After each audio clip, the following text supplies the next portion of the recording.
Boa noite para você que está assistindo a gente agora aqui. Este é o Bibliofest, segunda edição do Bibliofest, essa produção da ABDF, Associação de Bibliotecários do Distrito Federal, com o apoio do FAC, do Fundo de Cultura, Fundo de Apoio à Cultura do Distrito Federal.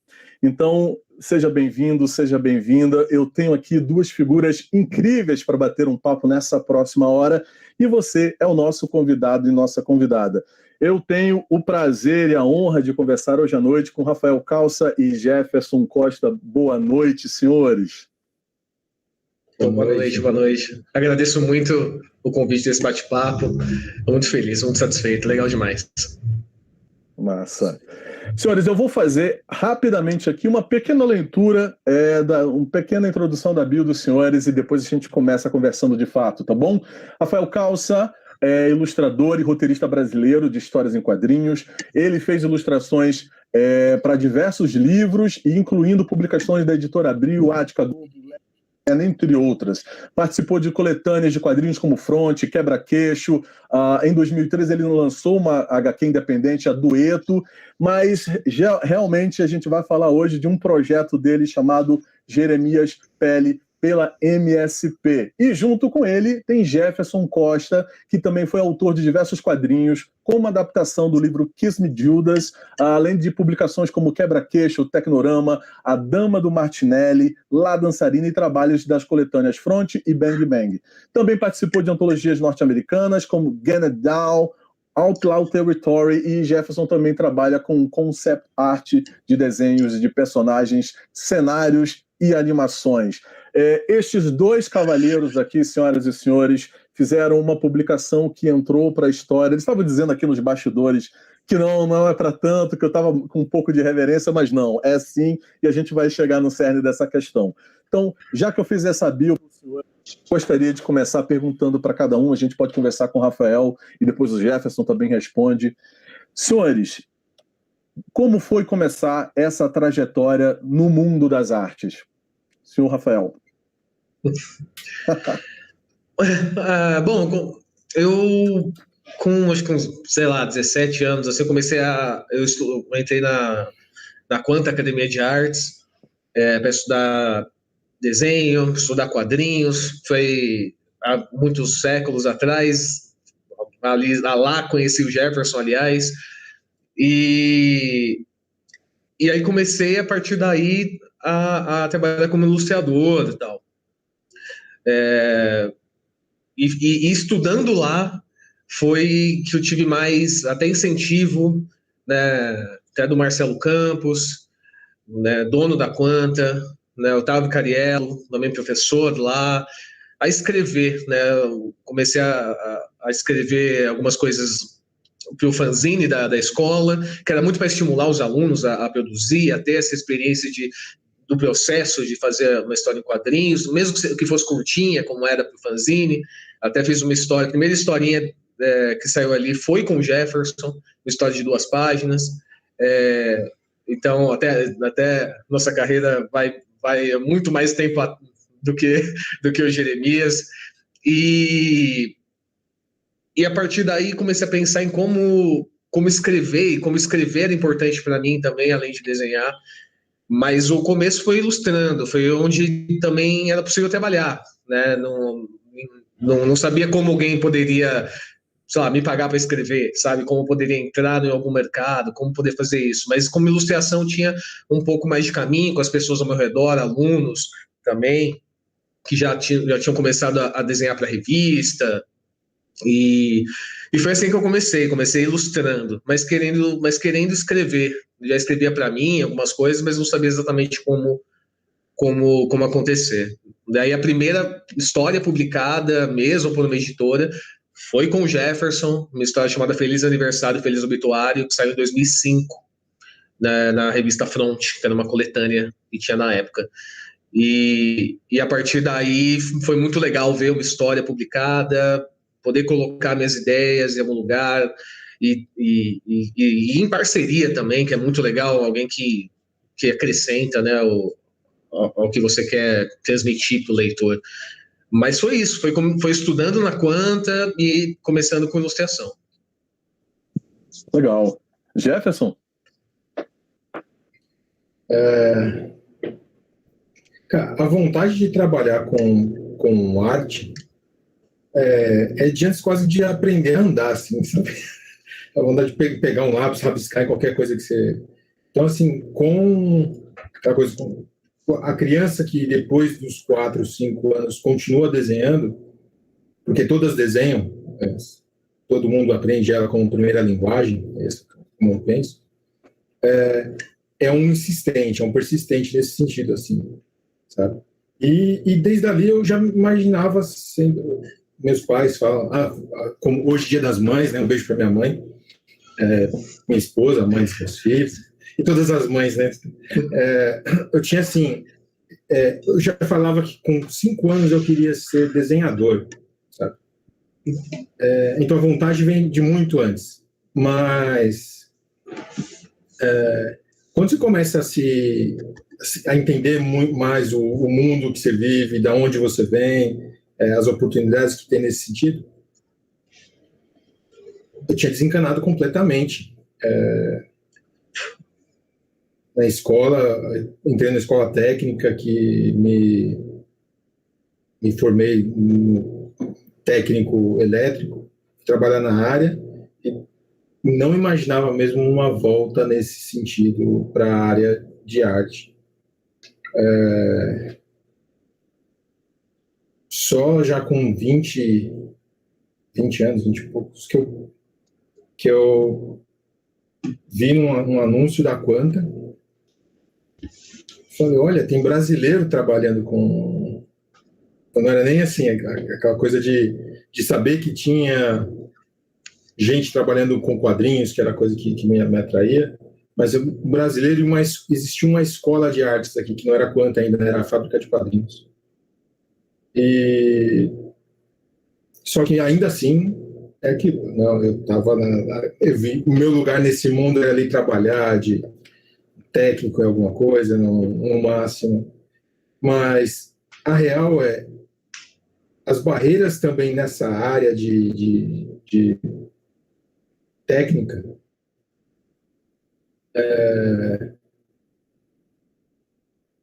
me levaram de volta assim, pô, esse negócio de ser funcionário, como posso explicar melhor isso? A relação de desrespeito, sabe, de patrões, de superiores, que não são dono do negócio, mas é só cargo superior e se achar muita coisa, e pegar no pé a troco de nada. A gente ia pegar leve com questões, mas eu não consigo não.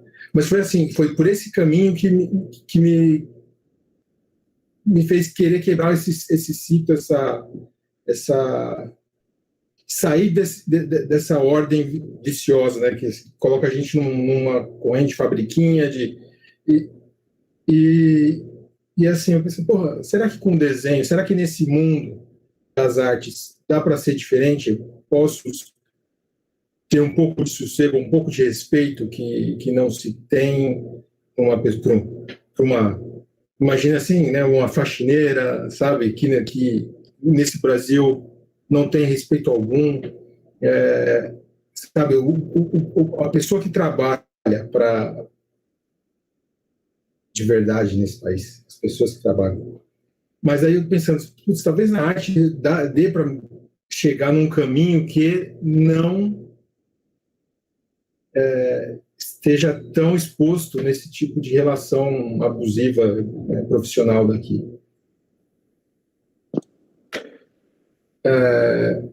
E fui meio que com a cara a coragem, com a ajuda de minha esposa, meus pais. Cara, minha esposa que foi fazer minha inscrição na Quanta, né? Porque eu falei assim, pô, eu tô querendo mudar, quero mudar esse rumo, mas sabe assim, ainda com esse espírito de, pô, cadê a coragem para realmente quebrar, né? Depois que estava a matrícula aberta, aí foi faca nos dentes e eu tinha que virar um profissional da área. Era isso que eu tinha que virar um profissional, para lembrar que eu eu nunca tinha sido isso, mas eu virei um nerd dos estudos no desenho na época. Então, o Cálcio ainda era um adolescente mesmo, então se comportava como um adolescente na turma.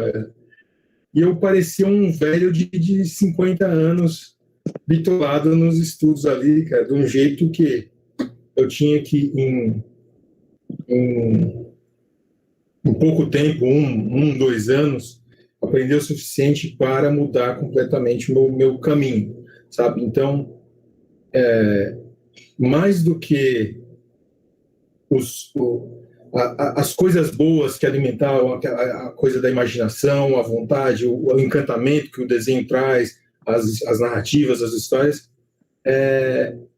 eu tinha uma necessidade de quebrar com um tipo de história e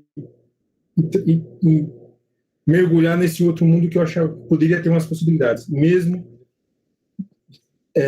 percebendo que ia ser bem difícil.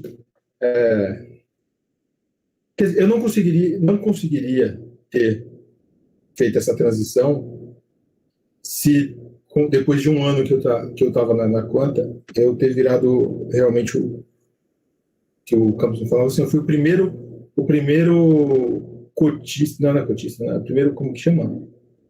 Bolsista. O primeiro bolsista integral, sem contrapartida. Outros alunos já faziam algum tipo de escambo, assim, né? Tipo, eu ganhava um desconto, uma forma facilitada de dar essa ajuda, né? Mas aí o pessoal começou a trabalhar lá, prestando algum tipo de serviço, na gibiteca, né?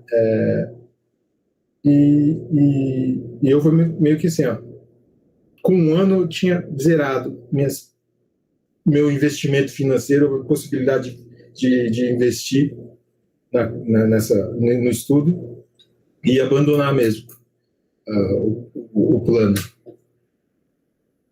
O Marcelo Campos, o Cariello, os dois eram donos na época, me chamaram para conversar, entender minha história, minha condição ali. E a partir dali eu estudei mais 3 anos na Quanta, como bolsista integral e sem contrapartida, e era só me dedicar, sabe? Então, isso fez a diferença completamente. Acho que o Jefferson deu uma travadinha aqui para mim. É isso mesmo, Rafa? Para você também? Tá, o Jefferson está voltando. Eu queria continuar essa mesma pergunta, Rafael. Porque é o seguinte, em 1984, para mim... voltamos, Jefferson? Tô aqui, tô aguardando. Em 1984, cara, eu tive a oportunidade de conhecer uma escola pública de arte no Amapá, né? A gente tinha se mudado para o Amapá, e lá eles ensinavam desenho, tinham várias técnicas, escultura, pintura, entre outras artes. Escola pública mantida pelo governo, com professores que ensinavam arte. Então, meu primeiro contato com escultura, com pintura e com a técnica do desenho propriamente dito foi numa escola pública, cara. Quando vocês me falam da Quanta Academy, e assim, a Quanta eu conheço de ler de tudo, as minhas leituras, né, de 10 anos para cá, ou de mais de 10 anos para cá, em relação às escolas de arte no Brasil, sempre eu vi uma propaganda deles. E a minha pergunta vai para este caminho, Rafael, porque o Jefferson falava isso. Como o acesso foi importante para mudar o caminho dele em determinado momento da vida? Para você foi assim também? Como o acesso é importante, você percebe hoje, e se ele foi importante para você em algum momento mudar a trajetória de para onde você estava indo e para onde você queria ir? Não, com certeza. A Quanta fez parte disso, né?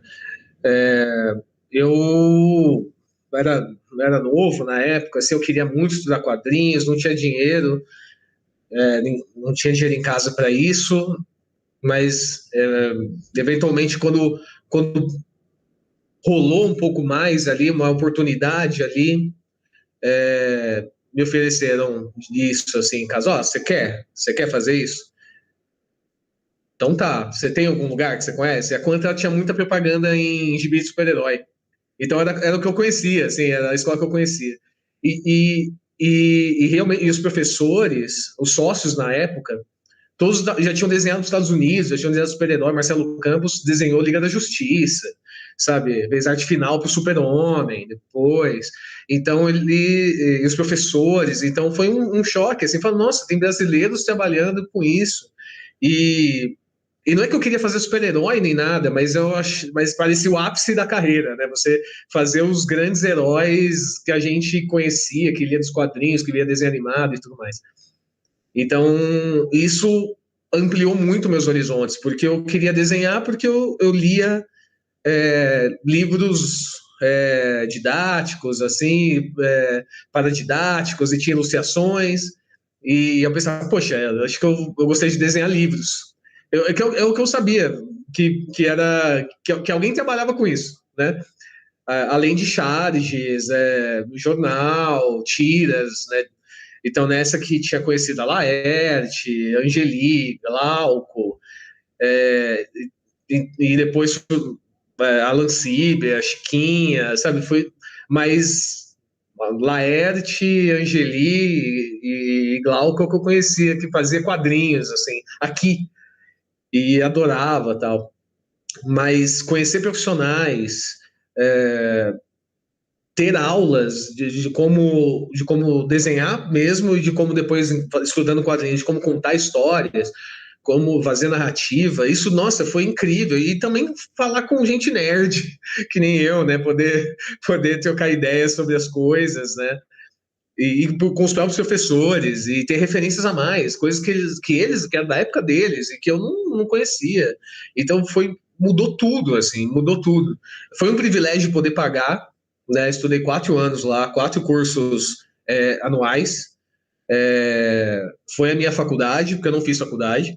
Então, mudou tudo, porque eu pensei, acho que dá para fazer isso, e teve incentivo, né? Tanto de chegar no momento até do Marcelo Gonçalves. Beleza, pega esse portfólio e vai bater na porta das editoras, cara.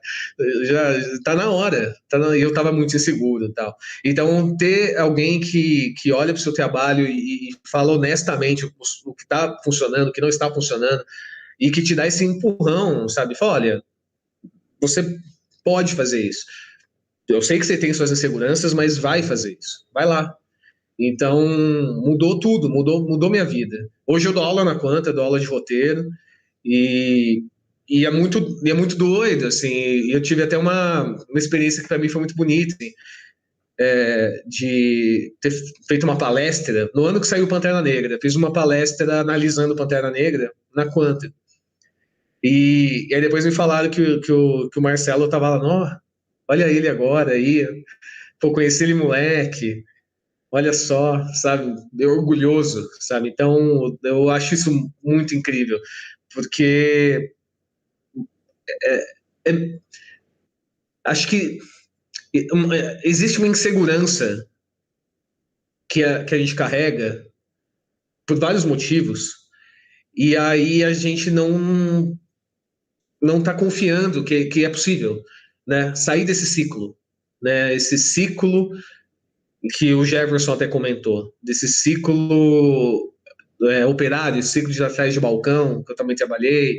Então, a gente fica pensando, mas será que eu posso fazer isso? Será que eu tenho capacidade de fazer isso? Será que eu não estou me enganando? Porque ao longo do processo de você entrar no mercado, tanto no começo, estudar, começar a entrar no mercado e tudo mais, a gente vê várias pessoas que estão insistindo tanto em coisas que não funcionam, e a pessoa não vê que não está funcionando,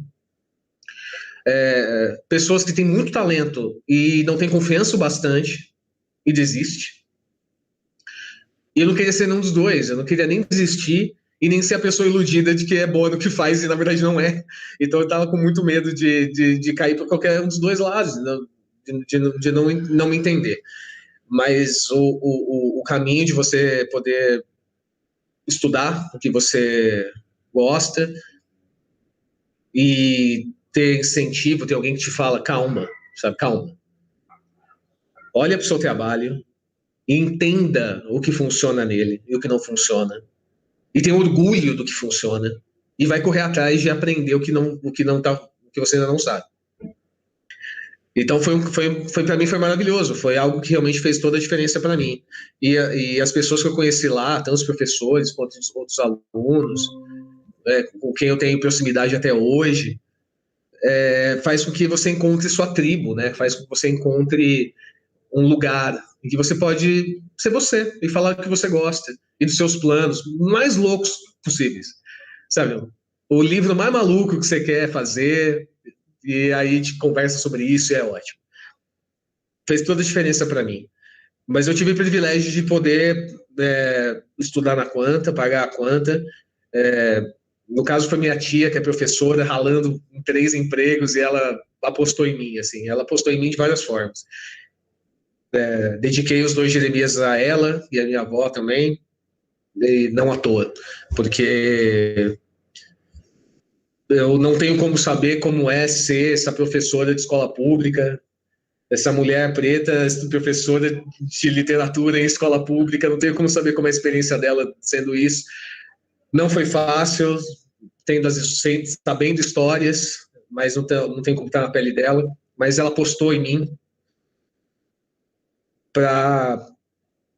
e eu tenho essa... A gente nunca conversou exatamente sobre isso, mas não vem em mim um tipo de frustração quando eu chegasse na idade que eu tô agora, sabe? Um tipo, sabe? Tentei, sabe? Eu fiz o que eu pude por ele. Agora é com ele. Então eu tenho uma dívida com ela muito grande de N coisas e queria recompensar de alguma forma, assim. Que é uma bela homenagem, diga-se de passagem, viu, meu velho? O Jefferson, não sei se você consegue escutar a gente, consegue? Sim, não, talvez. Seu microfone está desligado, Jeff. Sim, eu acho que... Da internet dele deve estar oscilando. Está oscilando, isso. Sem problema. Daqui a pouquinho o Ornello vai tentar ajudar por fora aqui. Rafael, esse evento ele não é por acaso. Existe uma classe profissional que trabalha por detrás do palco ali e que está trabalhando para a revolução acontecer há muito tempo. Então, o Bibliofest ele é produzido e organizado por bibliotecários, ativistas culturais dentro da biblioteconomia. Um grupo muito aguerrido e assim, muito seguro de querer fazer a diferença na sociedade, né? E eu queria te perguntar, puxando um pouquinho a sardinha, né? Como é que foi a tua vida participando de espaços públicos, cara? Você chegou a frequentar bibliotecas ou bibliotecas públicas ou escolares, e como elas fizeram ou não, né? Se por acaso você não teve acesso a elas, ou se tinha lá uma bibliotecária que mandava você calar a boca e não fazer bagunça ou barulho, ou sair dali porque você não estava se comportando. Você chegou a ter essa experiência? Se sim, como foi importante ou não? O que aconteceu dentro desses espaços? Mas você chegou a ter essas experiências dentro de biblioteca pública, escolar, leu, encontrou coisas legais que te chamaram a atenção? Como é que foi isso? Olha, eu tenho duas histórias com biblioteca. Uma antiga, outra mais atual. A mais antiga é que quando eu frequentei por um tempo uma biblioteca pública perto de casa para fazer trabalho de escola, sempre tinha que ir lá, porque não tinha internet naquela época, não tinha Google, não tinha essas coisas. O que tinha era enciclopédia, então até pirei em enciclopédia, teve uma época que eu pirava em enciclopédia por causa disso, porque eu ia de tarde, estudava de manhã, ia de tarde fazer trabalho na biblioteca, abria vários livros e escrevia meus trabalhos em folha de almaço, e aí eu pirei ali, assim, em enciclopédia. Depois a gente teve uma Barça em casa, assim, em 92. Pirava na Barça, abria aleatoriamente verbetes, assim, para, sei lá, saber coisas. Mandei carta para a Barça, perguntando coisa. O nível da nerdice que depois eu percebi que tinha. Que era, eu não lembro o que era, mas eu lembro que eu não sabia alguma coisa. Mandei uma carta para a Barça depois de, sei lá, 2 meses, eu acho que eu recebi uma carta de volta com a resposta. Eu achei o máximo que me responderam. Genial isso. E aí mas essa percepção de, nossa, existe uma série de livros com um monte de informações sobre qualquer coisa. Isso veio da biblioteca, não sabia que isso existia. Então isso, para mim, foi incrível. A história mais recente foi 2019. 2019 eu fui nas fábricas de cultura aqui em São Paulo. Eu fui em todas, para fazer bem um circuito falando com a molecada, falando sobre histórias, falando sobre contar a própria história, sobre a importância disso, de valorizar a própria história, né? Todo mundo gosta de história, mas muitas vezes a molecada acha que a própria história não importa, né? Adora história, adora ver anime, adora quadrinho, adora tudo, mas não percebe que a própria história também é relevante. Todo dia é uma história, toda situação pode ser interessante para contar. E aí eu tava falando com geralmente a turma era muito pequenininha, mas teve uma que era já uma molecada com uns 16 anos, assim, então tudo bem, o nível do discurso deu para aumentar. E aí eu estava falando verdade sobre Monteiro Lobato.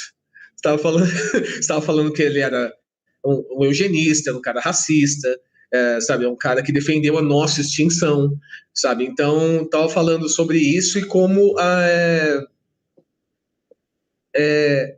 triste e perigoso, né, a presença do Monteiro Lobato sem nenhum contexto nas escolas até hoje. A gente está acostumado com a presença do Monteiro Lobato nas escolas, mas não tem nenhum debate sobre o fato de ele ser eugenista, sabe, sobre todas as passagens racistas dos livros, que tem sim passagens no Sítio, né, você sabe. Então, tipo, eu tava falando tudo isso. E aí, olhei pro lado, assim, aí tinha uma bibliotecária negra, ela tava pirando, ela achou o máximo, assim, depois ela falou, olha, legal que você falou, porque eu não posso falar, não posso simplesmente falar, não pega o Monteiro Lobato não, pega outra coisa, tem esse livro daqui, porque primeiro, você não pode podar um jovem de interesse na leitura, e às vezes é muito novo para você travar um debate, então, pode ler, às vezes depois a gente conversa. Sabe, não cria barreiras antes de criar gosto pela leitura. E esse era o dilema dela. Mas ela achou mó legal que eu pude falar, porque ela sentia dificuldade nessa. Não posso falar isso, né? Mas isso foi muito legal, porque deu pra... Porque a molecada, por exemplo, ela não sabia. A molecada lá não sabia disso. E a gente tem essa... E eu entendo que muita gente tenha uma percepção meio esquisita sobre isso, porque essa informação é relativamente nova. Essa informação a mais sobre o Monteiro Lobato é relativamente nova. Então, as pessoas até mais velhas que a gente, elas ficam... putz, mas teve uma importância... Faz uma ginástica mental, assim, para defender.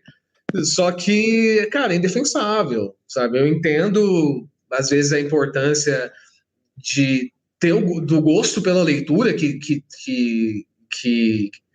alimentou muitas crianças. Respeito isso, é legal, sabe? Mas não dá para negar que tem muitos problemas ali e que bom que a gente possa debater isso hoje.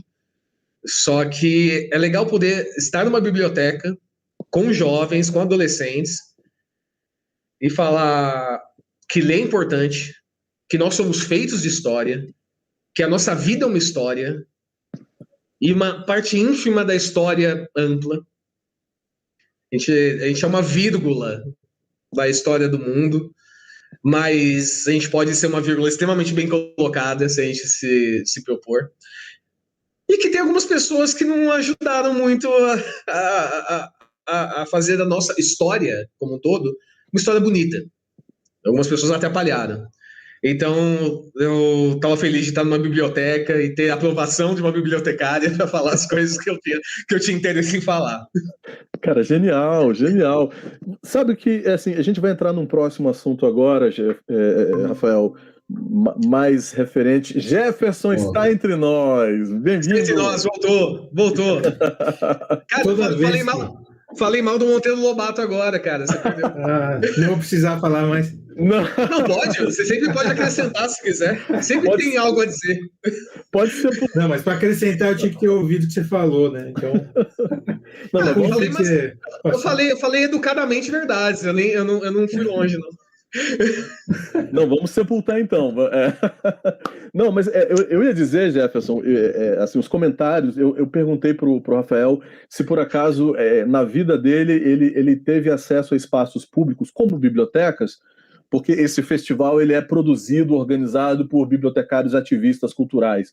E se por acaso ter acesso ao livro, à leitura em bibliotecas públicas ou escolares, ou não ter tido acesso a bibliotecas públicas escolares com um acervo bacana, com um bibliotecário, uma bibliotecária que tivesse realmente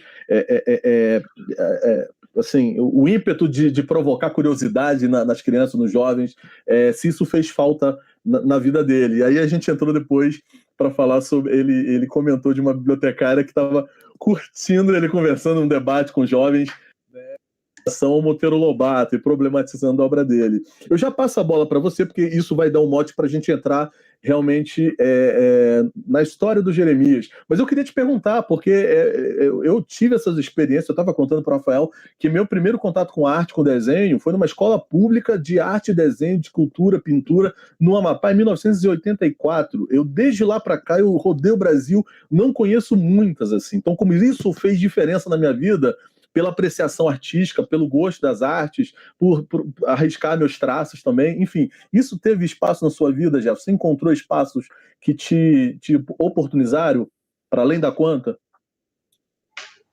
Não, sim, então. Eu estudei numa escola de fundação, a formação dessa. Então, a biblioteca na escola era bem. Eu não tinha uma boa relação assim, eu sempre fui muito tímido, então eu não ia encher o saco da bibliotecária para aguçar nada disso. Eu ia lá devagarzinho, ia fuçando aqui e ali, mas tive essa oportunidade de estar numa escola que tinha uma estrutura legal. Mas assim, encantamento mesmo, antes de eu estudar nessa fundação, ainda criança, né, tipo, o primeiro fundamental, né, fundamental 1, aí sim eu tive a escola, a biblioteca da escola pública. Nossa, o professor era um contador de história fantástico. Assim.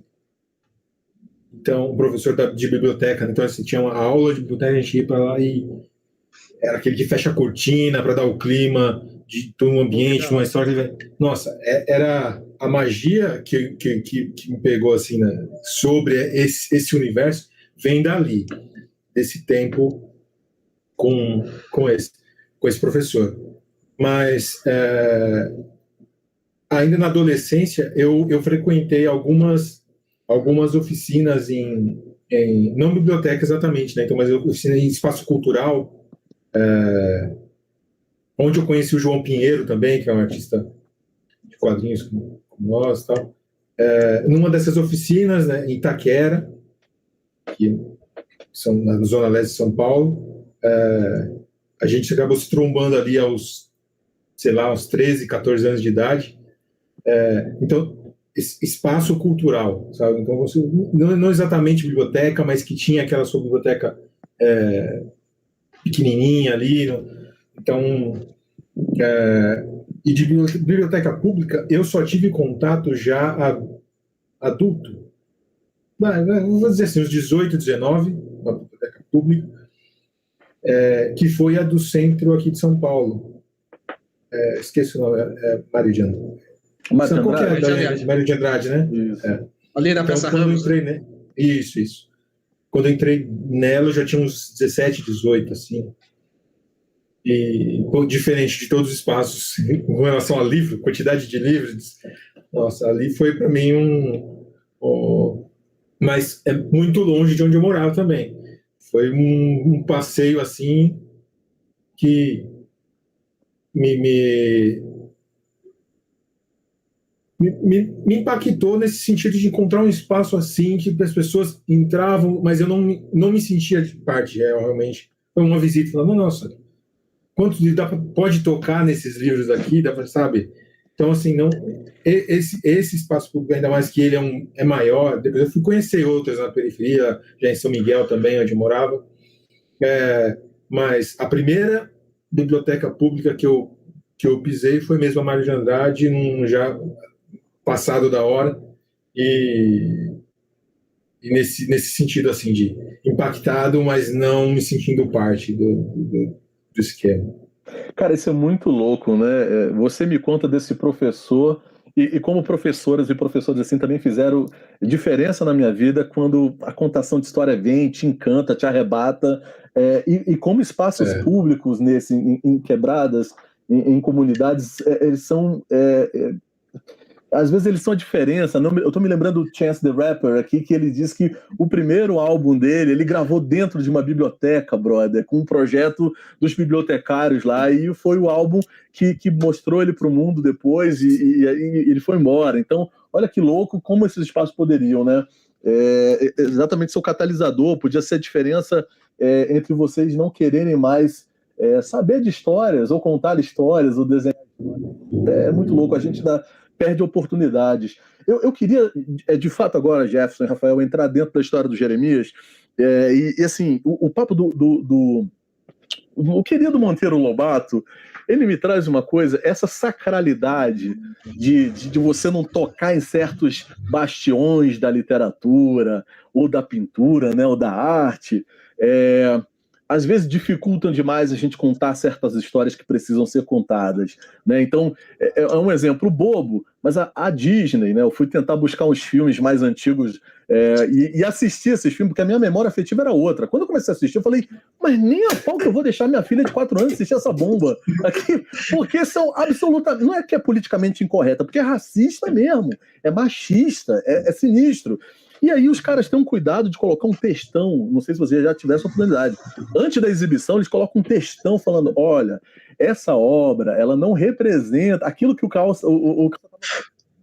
uma contextualização. Essa obra não representa o que nós achamos hoje. Ela é anacrônica, ela tem problema de racismo, de machismo, aí vai contando, falando, se você por acaso se sinta ofendido com essa história, ela foi construída naquele tempo, pare por aqui, vá buscar uma outra obra e tal. Isso é muito doido, porque ele está falando de um streaming, né? Um negócio de streaming aqui. Se você quiser, ela nem aparece no seu catálogo, você tem opção. Então, enfim, vocês foram mexer com uma história de uma das histórias em quadrinhos que estão enraizadas na afetividade do povo brasileiro. Muitos dos leitores, dos quadrinistas, dos desenhistas, ou que são contemporâneos nossos, ou mesmo os mais novos, disseram que a Turma da Mônica foi o início de tudo. Então eles leram isso. A nossa geração, né, leu isso pra caramba, né? A gente tinha muito acesso. Se não tinha acesso em casa, tinha acesso na banca. Se não tinha na banca, numa biblioteca, um amiguinho, enfim. E o Jeremias era uma personalidade dentro da Turma da Mônica que precisava de uma história. Aquilo era necessário. Então, assim, vou fazer em 2 vezes. Primeiro, eu vou perguntar como foi essa história de vocês entrarem na MSP, para publicar isso. E depois eu quero realmente mergulhar na história nos últimos 20 minutos, para a gente mergulhar um pouquinho mais no processo de construção, de viver, de lembrar a infância de vocês, talvez, ou dessas lembranças do que é o racismo na infância, para escrever essa história. Mas primeiro, para você que está assistindo a gente no YouTube aí, eu estava contando para eles nos bastidores que eu estava na FIC em Belo Horizonte em 2013 ou 14, agora, né, já faz tanto 13 tempo. mesmo. 2013. E foi emocionante quando o Sidão apareceu, o Sidney Guzman apareceu lá e começou a fazer o lançamento das histórias, e eles estavam lá, porque foi emocionante ver aqueles personagens ganharem outras histórias com outros autores. Senhores, como é que foi essa aproximação com a MSP, com o Maurício de Souza, para contar a história? Quem procurou quem primeiro, por favor? Quem começa? O Jefferson, porque ele não estava aqui na última fala. Pode ser? Pode ser. Maravilha. Curioso, assim, que 2013 foi um ano importante nesse sentido. O Calça estava lançando o Dueto, que é um quadrinho dele, né, sozinho, tal, curtinho, independente. Eu tinha ganho pelo LAC também. Eu tinha ganho pelo LAC naquele ano. Naquele ano eu tinha ganho um edital do meu primeiro álbum de quadrinhos também naquele ano.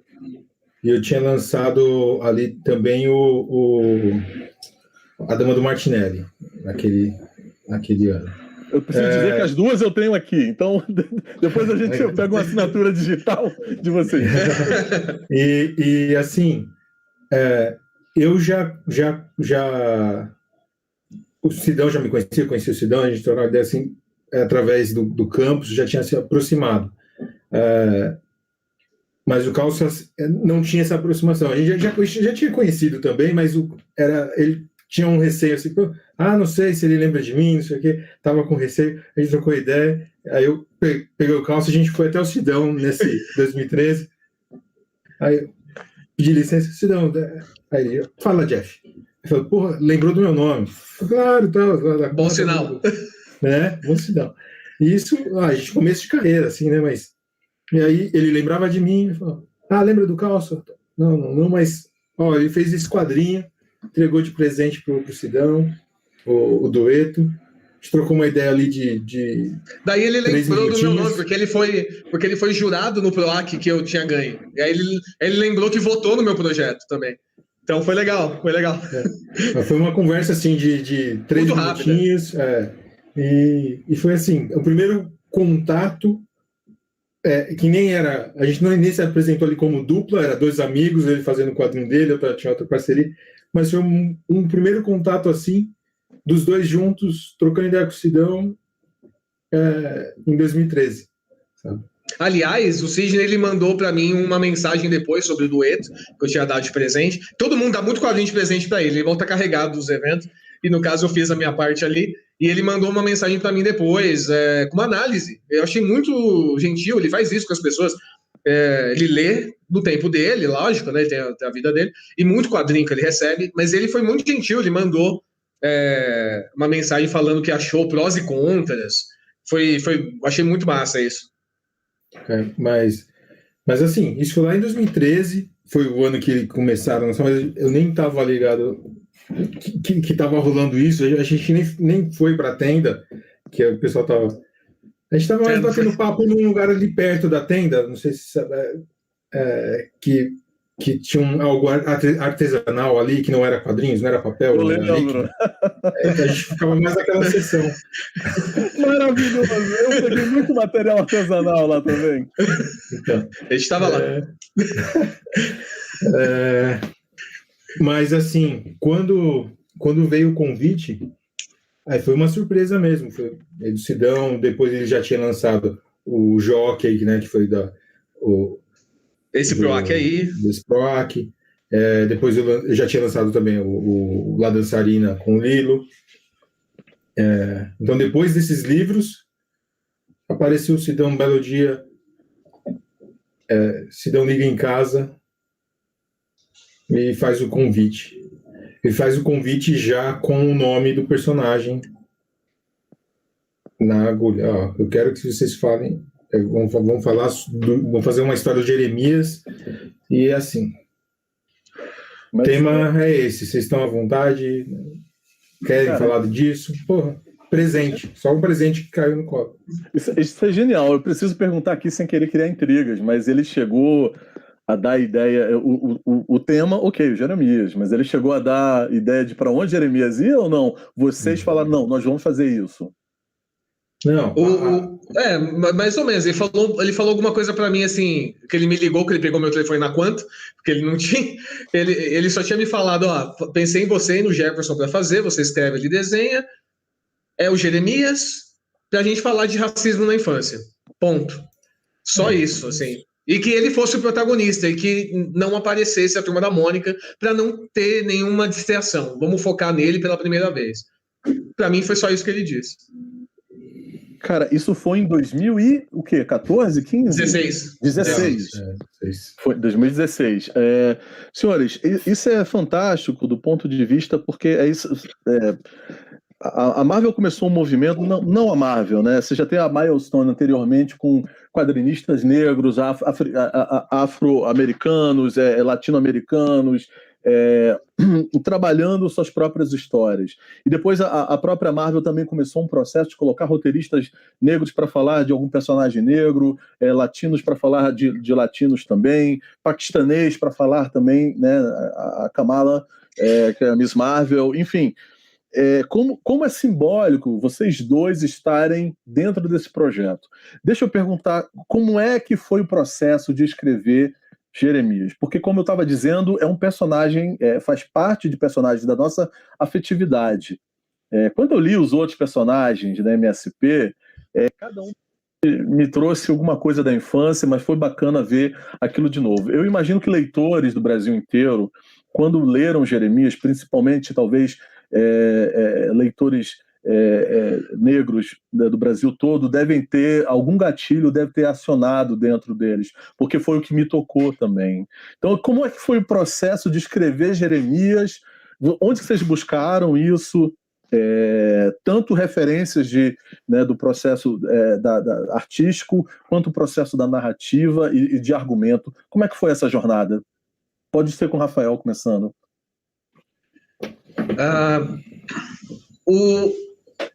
Quando a gente foi pela primeira vez na MSP, ter uma reunião, né, com o Sidney, depois da reunião a gente ficou um tempão. Ao invés de ir embora, só a gente ficou de pé na frente do carro do Jefferson, conversando muito tempo sobre o que a gente queria. Voltou. A gente foi almoçar, voltou e a gente estava lá. A gente estava lá porque assim, na reunião eu tinha duas coisas que eu falei, que eu tinha pensado para a reunião. Duas coisas para acontecer na história. A primeira delas era o gatilho da história, que é a redação. Porque a redação, né, a professora escolhendo as profissões, escolhendo profissões ditas mais conceituadas, né, para os alunos brancos, e escolheu Jeremias como pedreiro, isso aconteceu dessa exata mesma forma comigo na escola. Então, como isso é uma vivência minha, eu tinha guardado isso na mente, assim, pensando, um dia eu uso, porque me marcou muito. Eu tinha uma idade meio como a do Jeremias, né, que tem uns 10, 11 anos, me marcou muito, né, de chegar em casa, falar que precisa, porque precisava da roupa, e o que aconteceu, né, na história a mãe de Jeremias fala, poxa, mas teve um sorteio, foi, não, a professora escolheu, sim, essa cena aconteceu daquela mesma forma com a minha tia, o que ela falou e tudo mais. Então, aquilo já estava em mim. Eu pensei, é o momento de usar. É o momento de usar porque é muito simbólico. A maior parte das situações a gente descobre na infância que existe do racismo no mundo. A gente descobre na infância.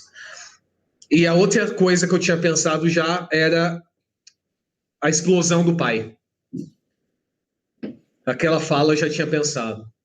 Então eu só tinha essas duas coisas, que eram coisas muito importantes na história, mas depois eu fiquei trocando essa ideia, que deve ter durado 1 hora e pouco, de pé, sem motivo nenhum, com o Jefferson, porque a gente estava muito envolvido nisso, e pensado como vários momentos a gente recebe algum nível de diminuição, né, na infância. E como isso nos molda. E a presença dos pais era muito relevante para mostrar esse contraponto. E o adulto, né? O adulto que agora às vezes tem seus filhos, como o Jefferson tem filhos. Como que você faz, sabe? Então também no processo às vezes perguntava pro Jefferson, mas o que você falou pros seus filhos? Porque eu não tenho filhos, mas o que você falou? Que conversa que você teve? Às vezes ele me respondia, às vezes ele não sabia exatamente dizer, porque é muito orgânico, né, Jeff? Tipo, a vida é orgânica, né? Você não teve grandes momentos, nossa, icônicos, mas você conversa aqui, conversa ali. Isso também foi me iluminando. Então a gente debateu muito sobre como era a melhor forma de falar, como tal fala podia ser mais clara. Lembro do Jefferson dar esse feedback, assim, tipo, gostei aqui do que a mãe fala, por exemplo, no fim, quando ela fala do cabelo, algumas coisas, mas eu acho que ela precisa ser mais clara. Então voltava pro roteiro, mexia alguma coisa. Vamos tirar o claro também no nosso vocabulário, mas evidente. Ficou mais escuro. E aí é importante a gente ser muito, muito no ponto, sabe? Porque a gente não tinha... A nossa preocupação ali era não errar com os leitores negros. Tinha que ter verdade, né? E a gente usou da nossa vivência para isso.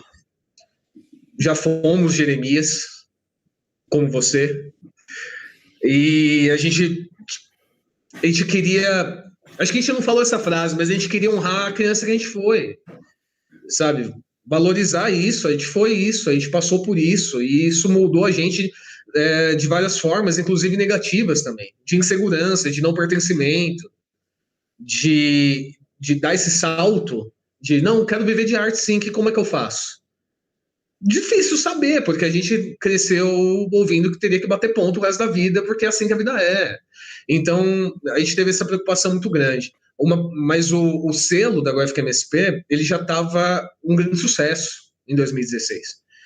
Então, eu fiquei meio em choque, assim, pensando, cara, não dá pra gente errar.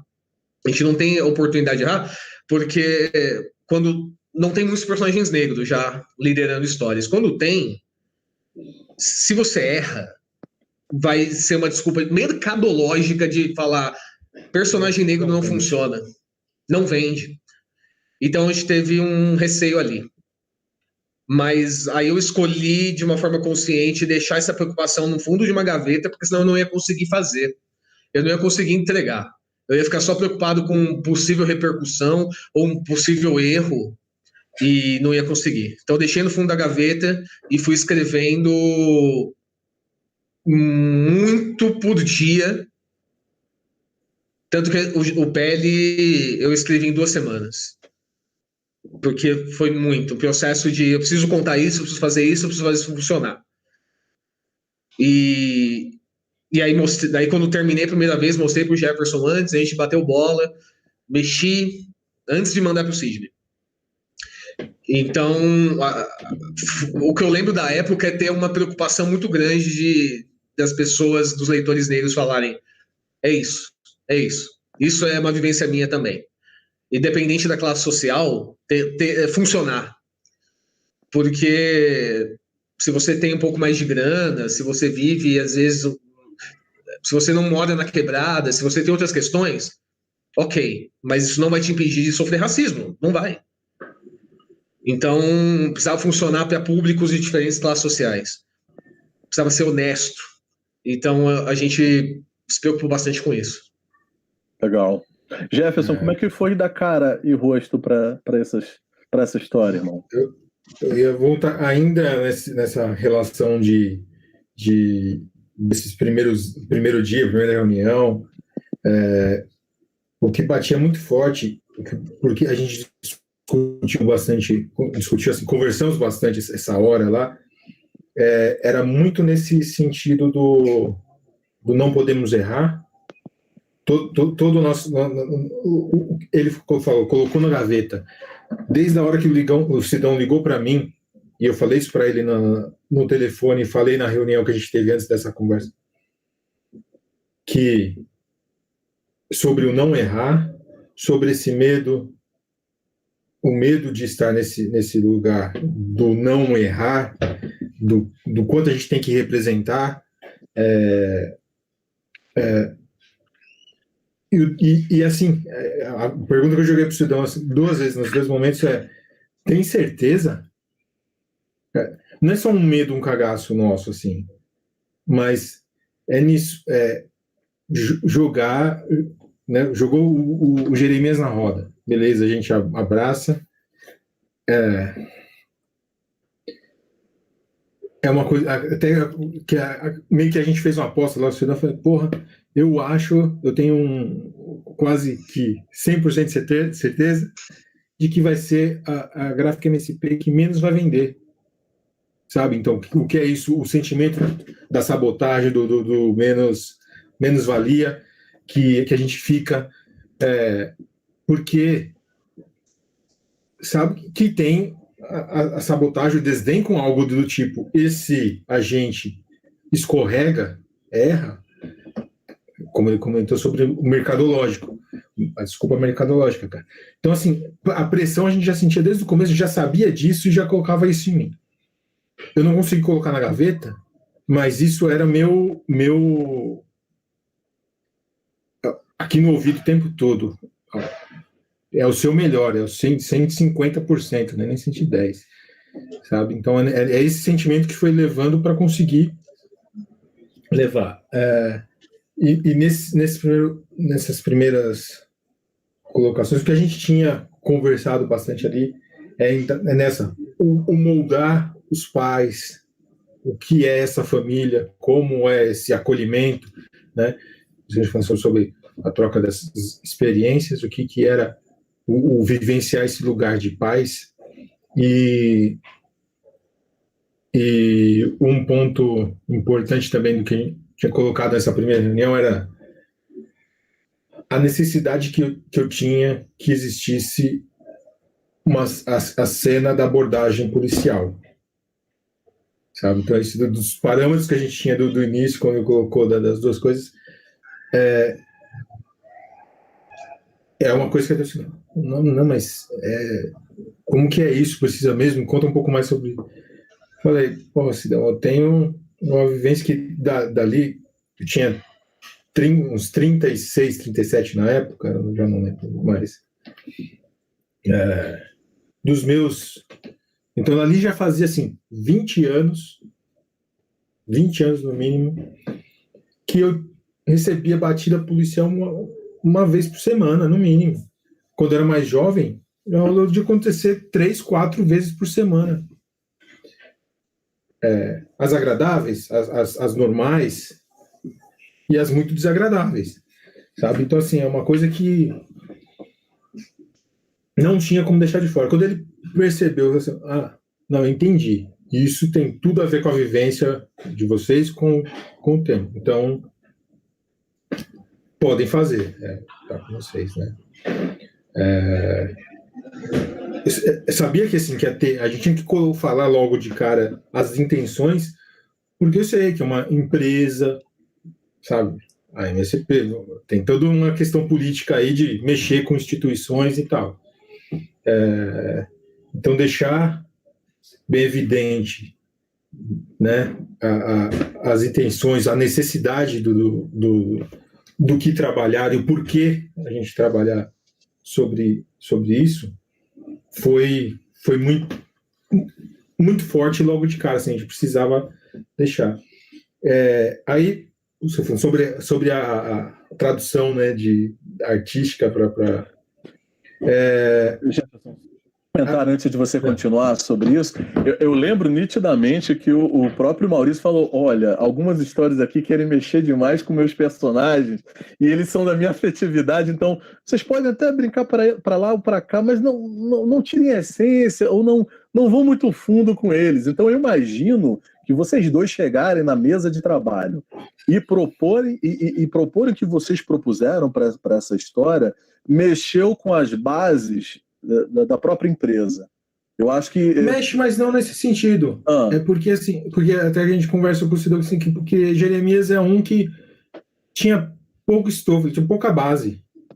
Ele é um personagem, ele sempre foi um personagem muito raso, muito sem conteúdo algum, assim. Ele estava só orbitando. Ele era um secundário terciário, sabe? Sim. Sabe? Porque era muito exagerado. Ele era um carimbinho ali que aparecia de vez em quando. Então, pra gente ele chamava a atenção porque tem aquela ligação, a gente sabe muito porquê ali, ele não fala ali, eu também não falo aqui, sabe? A gente não sou muito de falar, ele não era de falar, você vai se sintonizando, eu tô entendendo porque ele não fala, eu quero entender o porquê que não deixo ele falar. Então tem muito isso. Mas era isso. Nesse sentido, ele mexeu pouco nesse lugar da afetividade do Maurício, porque ele era um saco vazio ali. Eu falei isso para o Maurício, eu tive a oportunidade de conversar com ele e falei para ele assim, olha, tinha poucas coisas ali, o que tinha muito de relevante que a gente usou era, ele ganhou a boina vermelha do avô. Mas o avô também nunca tinha aparecido, isso não era uma história, isso era algo que tinha sido pensado para ele, mas nunca usaram, então a gente usou. Então falei que tinha pouca coisa ali e por isso a gente colocou muito da gente no personagem. E ele ouviu e assim falou, me fizeram muito bem. Isso me deu uma tranquilidade, assim, tipo, ele percebeu e colocou isso no texto de abertura do PL, assim, percebeu, a gente realmente nunca usou, a gente precisa aceitar isso, admitir isso, e gostou, e ficou realmente surpreso com o nosso tom ali. Realmente destoa do que veio até então. Mas não era revista de linha, que é realmente mais infantil. As graphics, elas têm uma abertura de público maior, né, e até mais velho também. E então não teve realmente uma questão. O Sidney, ele fez essa ponte, assim, olha, eles criaram isso. Dá uma olhada. E defendeu o quanto era necessário. E o Maurício entendeu isso. Então não teve essa questão. Outros personagens mais consagrados, que realmente tem muita história, aí acho que envolve um pouco de receio do que pode ir, para onde pode ir. Mas o Jeremias tinha uma abertura, moleque, maior do que a gente poderia fazer com ele. Justamente por não ter sido contado, né? É absurdo isso. Jefferson, você falava sobre dar carne e tinta e ossos para esse personagem. Então, uma coisa interessante, assim, que porque, assim, eu sou um desenhista um tanto maleável, assim, meio com uma diversidade de traços, e eu vou me adaptando de acordo com a história. Nessa, o Sidão comentou até no começo, solta a mão, faz o que você tá com vontade, porque é aquela coisa, até ali nem se sabe o que era direito o meu desenho, nesse sentido de personalidade. Foi tudo a dançarina, mas também sempre, como estou falando assim, sempre vai para um caminho que surfa um pouco para que o tema que a história pede. Faz o que você está com vontade. Então, foi um chute maior na minha vontade de estilizar, mas e até ele colocou algumas assim, como ele colocou pra gente, não quero a turma da Mônica fazendo parte da história, a turma. Mas coloca em alguma ceninha de easter egg, porque eu queria ver eles no seu traço. Então, sempre colocou isso assim, ele querendo cutucar esse chute que você faz. Eu sei que mas você fica se controlando de acordo com cada projeto? Não, vai, chuta aí o que você quiser, né? Então, a vontade de experimentar foi maior. Mas o grande norte que eu tinha ali, que foi uma das coisas que a gente conversou nesse primeiro dia lá, parado na frente do carro, era as intenções de trazer representatividade para os personagens. Então, o quanto a construção, principalmente dos pais, tinha que retratar visualmente eles tinham que contar uma história. Eu olhar essa mãe e entender, opa, estou entendendo que essa mulher, né, tem base ali, sabe? Tem uma luta, um comportamento, uma resistência. Enxergar tudo isso no visual deles, né? Não é porque eles estão integrados, né, porque a gente está integrado nessa sociedade, né? Mas nesse sentido do se propor a integrar ou fazer a faculdade, porque para muitos lugares de discussão de movimento, até isso é uma questão, né? Mas independente deles estarem inseridos nesse sentido de estarem integrados de uma forma nos moldes da relação de trabalho dessa sociedade, de como eles vencer nesse sentido, mas ainda eles representar, principalmente conseguir representar o que eles são, de onde vêm e a luta deles, sabe? Então tudo isso tinha que estar na história deles, visual, porque não era essa história que a gente ia contar, né? A história é do Gerê. Então a maior preocupação vinha nesse sentido, dessa construção. Senhores, a gente está se aproximando dos próximos 5 minutos finais. Nós teríamos pauta aqui para mais 2 horas, tranquilo e calmo. Eu preciso dizer que a história do Jeremias ela foi muito bem sucedida. Não é à toa, para você que está assistindo a gente aqui pelo YouTube, que Jeremias Pele ganhou Jabuti na melhor categoria de melhor quadrinho, melhor HQ em 2019. 2019, estou correto, né? Então, assim, não foi por acaso. Outras pessoas leram e perceberam como era necessária, como a narrativa de Jeremias trouxe uma percepção. É incrível, nós estamos em 2021 e a gente ainda tem gente que não entende por que Monteiro Lobato precisa ser contextualizado, por que foi tão necessário contar Jeremias da maneira como vocês contaram, da maneira como vocês desenharam a narrativa, pensaram o argumento de Jeremias e pensaram a arte para contar essa história também. Então, eu gostaria muito, muito de agradecer o papo que a gente teve. A gente realmente poderia ir mais 2 horas tranquila aqui, porque eu queria me aprofundar um pouquinho mais no processo de criação, mas eu vou deixar aqui a recomendação expressa, explícita para você que gosta dessas histórias. Por favor, leia Jeremias Pele e depois continue com Jeremias Alma também, que você vai entender do que a gente está falando, como é fundamental a gente falar sobre igualdade, como o racismo na infância pode ser a diferença entre termos Jefferson Costa e Rafael Calça conversando sobre essa produção incrível e bem-sucedida, ou de não tê-los aqui conosco conversando. Como isso pode ser uma barreira na vida de meninos e meninas negras nas periferias ou em outras famílias também de classe média, e como foi fundamental e necessária essa história. Senhores, eu queria que os senhores deixassem só um alô para meus queridos colegas que estão na audiência, as pessoas que estão participando, que mandaram algumas perguntas, mas como as perguntas estão muito do que a gente estava conversando, eu falei, vou guardar essa daqui para um segundo e já vou acionar a produção da BDF para a gente fazer um próximo papo, tá bom? Mas eu queria que os senhores deixassem um alô para a nossa audiência em relação por que eles devem ler Jeremias Alma e Pele. Por favor, Rafael pode falar, depois o Jefferson. Olha, o nome Pele, ele vem bem a calhar, porque é necessário mais empatia, é necessário se colocar mais na pele dos outros.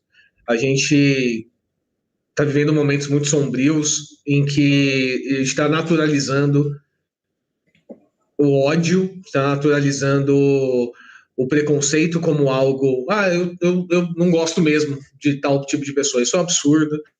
A gente precisa entender que nós somos diferentes, respeitar as diferenças. Nós não somos iguais mesmo. Nós somos diferentes, somos plurais, isso é importante a gente entender. E a gente quis, com todo o coração possível, colocar isso nas histórias. Porque acredito que a gente consiga ter mais percepção pelo olhar de uma criança. Porque isso faz toda a diferença. Ninguém chega adulto, seja uma pessoa negra, seja uma mulher, seja uma pessoa LGBT, na fase adulta, tudo bem. Não passei por nada. E, nossa, que surpresa que o mundo é cruel. Não, isso começa na infância. Então, é necessário a gente trazer mais empatia, mais compreensão do outro, mais respeito pelo outro, mais respeito pelas diferenças. E acredito que a gente, na melhor da nossa competência, a gente falou sobre isso.